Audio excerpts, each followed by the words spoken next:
नमस्ते दोस्तों, आप सभी का स्वागत है मेरा YouTube चैनल आदिति की कहानी में। दोस्तों, मेरा नाम काव्या है। मैं अभी 25 साल की हुई हूँ, लेकिन मेरा शरीर देखने में पूरी तरह से जवान औरत जैसा है और मेरी शादी अभी 3 महीने पहले ही हुई है। मेरा हाइट 5.5 फीट से भी अधिक है और मेरा संतरों का साइज भी मस्त है।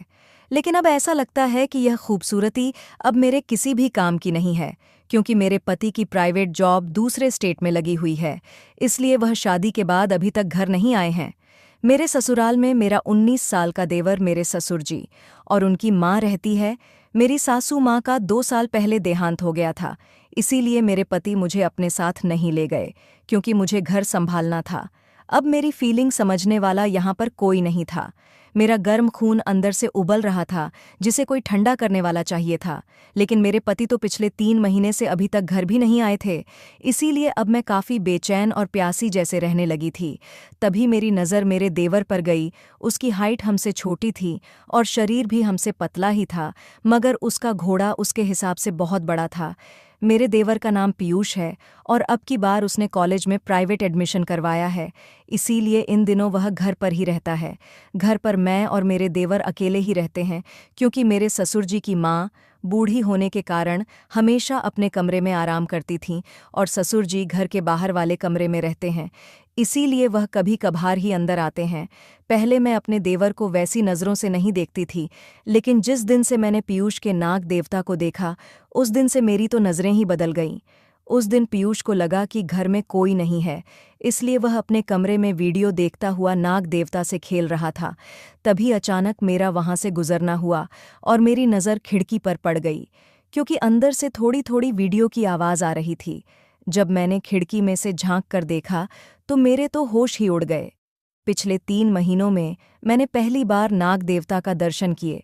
नाग देवता खड़ा था और पीयूष उसे अपने हाथों से धीरे धीरे सहला रहा था। यह देखकर मेरा तो वहीं पर गंगा जल निकल गया।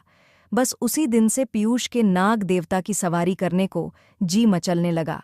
उस दिन मैंने अपने पति को भी फ़ोन किया कि अब आप आ जाइए मुझसे, अब और नहीं रहा जा रहा है। कब तक मैं ऐसे अकेली ही तड़पती रहूंगी, मेरा भी मन करता है। आखिर मैं भी तो एक औरत ही हूँ। तभी मेरे पति ने मुझसे माफ़ी मांगते हुए कहा कि देखो काव्या, मैं तुम्हारी बेचैनी समझ सकता हूँ, लेकिन मुझे अगले 2 महीने कोई भी छुट्टी नहीं मिलेगी, क्योंकि कंपनी ने कुछ नए प्रोजेक्ट शुरू किए हैं, जिसकी वजह से सभी कर्मचारियों को डबल शिफ्ट में काम करना पड़ रहा है।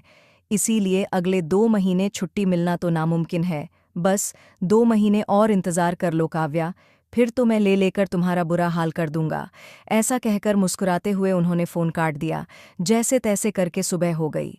सुबह मैंने सभी के लिए चाय नाश्ता बनाया और पीयूष के लिए स्पेशल कमरे में लेकर चली गई। जैसे ही मैं पीयूष के कमरे में गई, तो मैंने देखा कि पीयूष अभी तक सो रहा था और सोने की वजह से नाग देवता एकदम सीधा खड़ा था। उसे देखकर मुझसे बिल्कुल भी रहा नहीं गया और मैंने उसे छू लिया। नाग देवता को छूते ही मेरे शरीर में करंट सा दौड़ गया, लेकिन तभी मैंने देखा कि पीयूष जग गया है और वह मेरी तरफ ही देख रहा है। इसके बाद मैं जल्दी से पीछे हटी और बोली कि देवर जी, अब उठ भी जाओ, सुबह हो गई है। इसके बाद पीयूष ने मुझे गुड मॉर्निंग कहा और मुंह धोने चला गया और मैं भी वहीं बैठ गई और सोचने लगी शायद पीयूष ने नहीं देखा होगा। इसके बाद पीयूष वापस अपने कम में आ गया और हम दोनों देवर भाभी आपस में बातें करते हुए नाश्ता करने लगे। तभी मैंने पेट दर्द का बहाना बनाया और जोर जोर से रोने लगी।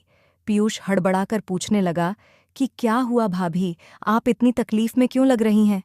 तभी मैंने पीयूष से कहा कि पीयूष, पता नहीं क्यों आज सुबह से ही रुक रुक कर मेरा पेट दर्द कर रहा है। तभी पीयूष बोला, रुकिए भाभी, मैं आपके लिए पेट दर्द वाली गोली लेकर आता हूँ। मैंने जानबूझकर पेट दर्द का बहाना बनाया था ताकि मैं पीयूष को अपने आगोश में ले सकूं। तभी मैंने उसे रोकते हुए कहा कि पीयूष, पेट दर्द वाली गोली तो मैं कब की ले चुकी हूँ, हो सके तो थोड़ी देर तुम मेरा पेट दबा दो। पीयूष पहले तो थोड़ा सा हिचकिचाया, लेकिन मेरे दर्द को देखकर वह बेड पर बैठा और पेट दबाने लगा। उस समय मुझे बहुत अच्छा महसूस हो रहा था। पीयूष की नज़रें भी इधर उधर जा रही थीं। तभी घर में ससुर जी के आने की आवाज़ सुनाई दी, तो मैं पीयूष को कहा कि चलो ठीक है पीयूष, मैं खाना पकाती हूँ, आज तुम्हारे पिताजी को बाजार जाना है। इसके बाद मैं रसोई घर में चली गई और खाना बना दिए और ससुर जी और बूढ़ी सास को परोस दिया। मैं रसोई में पीयूष के लिए रोटियां बना रही थी। तभी पीछे से पीयूष रसोई में आ रहा था। मैंने उसे देखकर पहले से ही अपना साड़ी का पल्लू नीचे डाल दिया। जब पीयूष की नज़र मुझ पर पड़ी तो वह मुझे देखता ही रह गया, क्योंकि मैं पूरी पसीने में भीगी हुई थी। पीयूष को देखने का नाटक करते हुए मैंने नीचे झुकते हुए अपने पल्लू को उठाया तो पीयूष को स्वर्ग के दर्शन भी करा दिए। तभी पीयूष बोला, भाभी, अगर आप कहो तो मैं आपको बिना से हवा दे दूं। तभी मैं पीयूष की टांग खींचते हुए मैंने कहा कि आपकी भाभी इतनी परेशान है और आप अभी तक बातें ही बना रहे हो। इसके बाद पीयूष वहीं मेरे पास बैठकर बिना से हवा देने लगा। तब तक मेरे ससुर जी बाजार जा चुके थे। मैं खड़ी खड़ी रोटियां बना रही थी तो मैंने फिर से जानबूझकर अपना साड़ी का पल्लू फिर से नीचे गिरा दिया और पीयूष से बोली कि आज मेरा साड़ी का पिन नहीं मिली, इसलिए बार बार गिर रहा है। पीयूष, जरा इसे सही करना। तभी पीयूष बोला कि नहीं भाभी, मुझसे नहीं होगा, आप खुद कर लीजिए। तभी मैं बोली कि पीयूष, मेरे हाथ में आटा लगा है, इसीलिए कह रही हूँ, नहीं तो मैं खुद सही कर लेती, पागल। इसके बाद पीयूष पल्लू ठीक करने लगा। पल्लू ठीक करते वक्त उसने अपनी नज़रें ऊपर तक नहीं उठाई। पीयूष बड़ा ही शरीफ लड़का था, इसीलिए कभी कभी तो मैं सोचती थी कि शायद मैं उसके साथ गलत कर रही हूँ, लेकिन मेरे अंदर की भावनाएं इतनी तेज थीं कि मुझे कुछ सही गलत का पता नहीं लग रहा था। आज ससुर जी भी बाजार गए हुए थे और दोपहर में सासू माँ भी गोलियां लेकर सो जाती है, इसीलिए घर पर मेरे और मेरे देवर के अलावा कोई नहीं था। इसलिए आज मैंने मन में पक्का कर लिया था कि आज तो मैं पीयूष के नाग देवता की दर्शन करके ही रहूंगी। लेकिन पीयूष अभी भी मुझे वैसी नज़रों से नहीं देख रहा था। आज सारा दिन मैं पीयूष के आगे पीछे घूमती रही और उसे फंसाने की कोशिश करती रही, लेकिन पीयूष का मन बस ऊपर नीचे होकर रह जाता था। मुझसे ऐसी वैसी बातें करने से भी शर्माता था। शाम को हम दोनों बैठकर खाना खा रहे थे, तभी पीयूष ने मुझे आखिरकार कह ही दिया कि भाभी, लगता है आजकल आपकी तबीयत थोड़ी सी ठीक नहीं है, इसीलिए आप कुछ दिन के लिए भैया के पास शहर ही चली जाइए, यहाँ पर मैं सब संभाल लूँगा। तभी मेरी आंखों में आंसू आ गए और मैंने पीयूष से कहा कि बस करो, आप तो रहने ही दो। मैं पिछले 2-3 महीने से कितना परेशान हूँ, किसी को नहीं पता, ना तुम्हारे भैया को फिक्र है और ना ही तुम्हें। मुझे रोता देख पीयूष मेरे आंसू पोंछने लगा। तभी मैं पीयूष के गले लगकर सिसकने लगी। मैंने उस समय पता नहीं क्या क्या बोल दिया। मैं पीयूष से कहने लगी कि देवर जी, मुझे आप में आपके भैया जैसे नज़र आते हैं, इसीलिए मैं कभी कभी आपके आगे पीछे कुछ ज़्यादा ही घूमने लगती हूँ, प्लीज़ आप इसका बुरा मत मानना। तभी पीयूष मुझसे कहने लगा कि नहीं भाभी, आपकी बातों का मैं क्यों बुरा मानूंगा, आप जैसी भाभी तो किस्मत वालों को ही मिलती है। तभी मैंने पीयूष का हाथ पकड़ लिया और उसे सहलाते हुए पूछने लगी कि देवर जी, आप मुझसे इतना दूर दूर क्यों भागते हैं? क्या मैं आपको अच्छी नहीं लगती हूँ या मैं आपकी गर्लफ्रेंड जैसी सुंदर नहीं हूँ?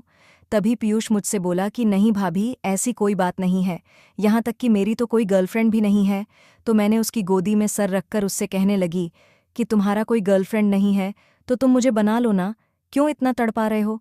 तुम भी तो अपने भैया जैसे ही हो ना, वह मेरी सुनते हैं और ना तुम। तभी पीयूष बोला, पर भाभी, आप तो मेरी भाभी हो और अपनी भाभी के साथ ऐसा वैसा करना तो गलत होता है। आज मेरा इमोशनल होना पीयूष पर थोड़ा भारी पड़ गया था और वह मुझे अपने दिल की सारी बातें बताने लगा।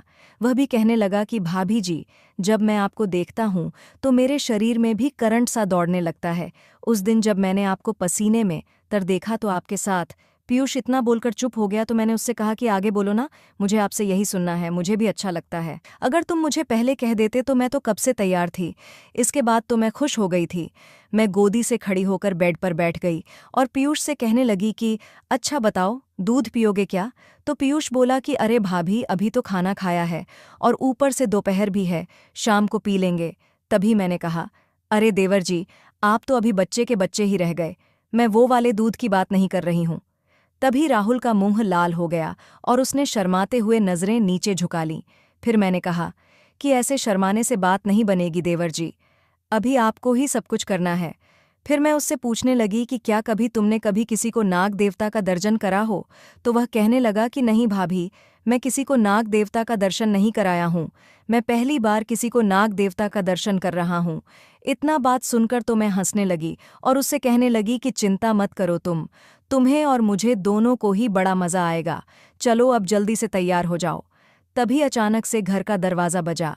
मैंने पीयूष से कहा कि तुम ज़रा रुको, मैं देख कर आती हूँ। कौन है? शायद ससुर जी आ गए हैं। जैसे ही मैंने बाहर जाकर दरवाज़ा खोला तो मैं देखकर हैरान हो गई, क्योंकि सामने मेरे पति थे। तभी मैंने चौंक कर कहा, आप? तो वह कहने लगे कि क्यों, क्या बात हुई मेरी जान? मैं ही हूँ, आज आपके पतिदेव साक्षात प्रकट हुए हैं। अनिल ने मुझे दरवाजे से ही गोदी में उठा लिया और कहने लगे कि चलो, आज तुम्हें दिन में तारे दिखाता हूँ। आज से पूरे 3 दिन तक मैं तुम्हें सांस भी नहीं लेने दूंगा। तभी मैं उनसे कहने लगी कि चलो, बच्चों वाली हरकतें छोड़ो और अब नीचे उतारो, पीयूष देख लेगा। लेकिन वह नहीं माने और सीधा मुझे अपने कमरे में ले गए। थोड़ी देर बाद मैंने उनके लिए खाना लगा दिया और वह भी फ्रेश होकर आ गए। पीयूष भी उनसे मिला और हम तीनों ने दोपहर का खाना खाया। मैंने उनसे पूछा भी कि आप तो कह रहे थे कि अगले 2 महीने तक कोई छुट्टी नहीं मिलेगी, फिर कैसे आ गए? तो वो कहने लगे कि बस तुम्हारे लिए ही आया हूँ। खाना खाकर हम सभी आराम करने लगे और शाम तक ससुर जी भी आ गए, तो सभी लोग बहुत खुश थे। अनिल भी अपनी बहुत सारी बातें सुनाने लगे और रात को खाना खाकर हम सो गए। मैंने उस रात अनिल से बहुत सारी बातें की और उसने भी बहुत बातें बताईं, लेकिन वह दिन में थकने के कारण आधे घंटे ही ले पाए। लेकिन 3 महीनों बाद उस आधे घंटे में मुझे स्वर्ग जैसा आनंद मिला। अब अनिल 5 दिन रुके थे और इन 5 दिनों में उन्होंने मेरा बुरा हाल कर दिया था। देने के बाद मैं ठीक से चल भी नहीं पाती थी, वह दिन में भी और रात में भी, कमरे में भी, और यहाँ तक कि बाथरूम में भी लेने लगे थे। ये 5 दिन कब निकल गए मुझे बिल्कुल भी पता नहीं चला।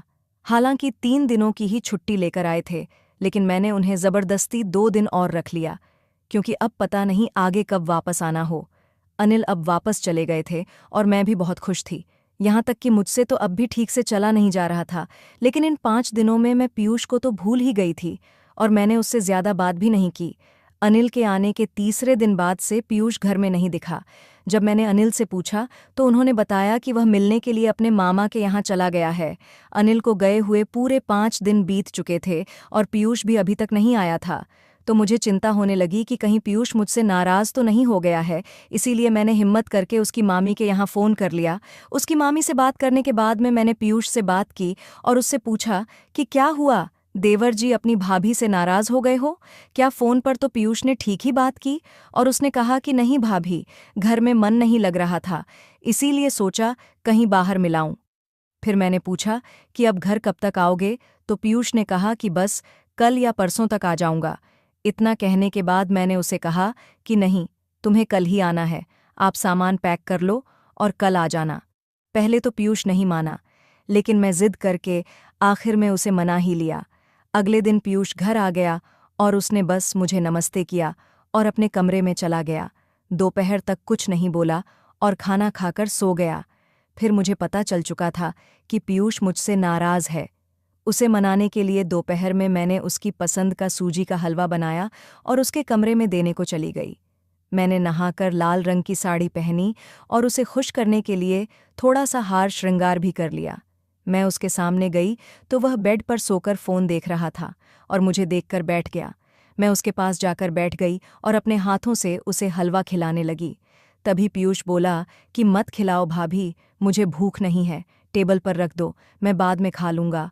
मुझे पता था कि पीयूष मुझसे नाराज़ है, इसीलिए मैंने उसका हाथ पकड़ा और उससे रिक्वेस्ट करने लगी कि अब मान भी जाओ देवर जी, और कितना सताओगे अपनी भाभी को? अब उस दिन तुम्हारे भैया आ गए तो इसमें मेरा क्या कसूर है? मुझे भी नहीं पता था कि वह आ जाएंगे। तभी पीयूष बोला कि नहीं भाभी, वह बात नहीं है, मैंने आपसे पहले भी कहा था कि यह सब गलत है, इस तरह से तो हम भैया को धोखा दे रहे हैं। तभी मैंने कहा कि लो, तुम तो अभी तक वही पुरानी घिसी पिटी बातों को लेकर बैठे हो। मैंने सोचा तुम मेरे लिए नाराज़ हो। मैंने तुम्हें पहले भी तो कहा है कि तुम मुझे उतने ही पसंद हो जितने तुम्हारे भैया हैं, इसमें धोखे वाली बात कहाँ से आ गई? मैं कौन सा तुम्हारे भैया को छोड़कर जा रही हूँ? बस इसी बहाने हमारा भी मन लगा रहेगा और तुम्हारे भैया की याद भी नहीं आएगी। अब अगर भाभी अपने देवर से मजाक नहीं करेगी तो और किससे करेगी? चलो छोड़ो देवर जी, अगर तुम्हें अच्छा नहीं लग रहा है तो फिर रहने दो, मेरी जिंदगी तो बेरंग है ही। चलो ठीक है, लेकिन हलवा तो खा लो, कब से ठंडा हो रहा है। फिर राहुल हंसकर बोला कि अच्छा, अब हलवा ही खिलाओगी या फिर दूध भी पिलाओगी? उस दिन तो आप बड़ा कह रही थी कि देवर जी दूध पी लो। तभी मैंने पीयूष को चिमटी काटते हुए बोला कि दूध तो तुम्हारे भैया पी गए, अब तो तुम्हें इन्हें देखकर ही काम चलाना पड़ेगा। और ऐसा बोलकर हम दोनों हंसने लगे। उसके बाद पीयूष मुझसे पूरी तरह से खुल गया। फिर वह पूछने लगा कि अच्छा भाभी बताओ, उस दिन क्या हुआ था जब भैया आए थे। फिर मैं मज़े लेते हुए उसे बताने लगी कि पता नहीं तुम्हारे भैया कौन सी गोली खाकर आए थे, मुझे तो अभी तक दर्द हो रहा है। पिछले 5 दिनों में उन्होंने मुझे ठीक से सोने भी नहीं दिया। तभी पीयूष बोला कि भाभी, अगर आप जैसी खूबसूरत बीवी हो तो कोई भला कैसे सो सकता है। तभी मैं बोली कि देखो देवर जी, मुझे ज्यादा मस्के मत लगाओ, अगर कुछ चाहिए तो सीधे ही मांग लो, मैं आपको मना नहीं करूंगी, आखिर एक ही तो देवर है मेरा। तभी पीयूष बोला कि अच्छा तो बताओ, फिर मुझे कब दोगी। तभी मैं बोली कि सही वक्त आएगा तो दे दूंगी, इतनी भी जल्दबाजी मत करो। तो पीयूष बोला कि भाभी, अच्छा फिर गुब्बारों से ही खेल लेने दो। फिर मैं बोली कि अरे बाबा, इसमें पूछने वाली कौन सी बात है, जब मन करे तब खेल लिया करो। पीयूष ने अपने जीवन में पहली बार गुब्बारों को छुआ था तो उसका तो छूते ही छूट गया। मैंने पीयूष को बोला, क्या हुआ देवर जी, कैसे हैं। तो पीयूष शर्माते हुए बोला कि मेरा तो निकल गया भाभी जी। तभी मैंने मुस्कुराते हुए पूछा कि क्या निकल गया। तो पीयूष बोला, वही जो निकालना होता है। इसके बाद हम दोनों जोर जोर से हंसने लगे। तभी मैंने कहा कि देवर जी, आप तो बहुत नरम निकले। इस प्रकार अब पीयूष मेरे साथ बहुत मस्ती करता और मैं भी उसके साथ बहुत मस्ती करती थी। वह मेरे कामों में भी हाथ बांट देता। अब मैं अनिल को भी घर आने के लिए परेशान नहीं करती थी। मैं और पीयूष दिन में खूब मस्ती करते और इसके बारे में मैं अनिल को भी बताती तो वह भी खुश होता कि चलो अच्छा है, तुम्हारा मन लगा हुआ है। पीयूष को दूध पीना बहुत अच्छा लगता था तो वह दिन में हर वक्त दूध पीने की जिद करता रहता। लेकिन अभी भी मुझे पीयूष की नज़रों में बुराई दिखाई नहीं दी थी, वह बहुत ही सीधा साधा था। मैं जो भी कहती तो वह मान लेता। इसी कारण मुझे उस पर बहुत लाड प्यार आता था। वह हमेशा लेने की बातें करता रहता था, लेकिन उसने अभी तक नहीं ली थी, क्योंकि उसके मन में अभी तक यही चलता था कि यह गलत है। लेकिन अगर वह लेने को कहता तो मैं मना भी नहीं कर पाती। अब वह अपनी गर्लफ्रेंड की बातें भी मुझे बताता, बाहर के लड़कों की बातें भी बताता और हमेशा मजाक करता रहता। इस प्रकार उसने कभी भी मुझे अनिल की कमी महसूस नहीं होने दी। तो दोस्तों, यह थी पीयूष और उसकी भाभी काव्या की कहानी। कहानी कैसा लगा कमेंट में ज़रूर बताएं और चैनल में पहली बार आए हैं तो चैनल को भी सब्सक्राइब करें। आगे ऐसे ही रोमांचक कहानियाँ सुनने के लिए चैनल को सब्सक्राइब करें। फिर मिलते हैं एक नई स्टोरी में। धन्यवाद।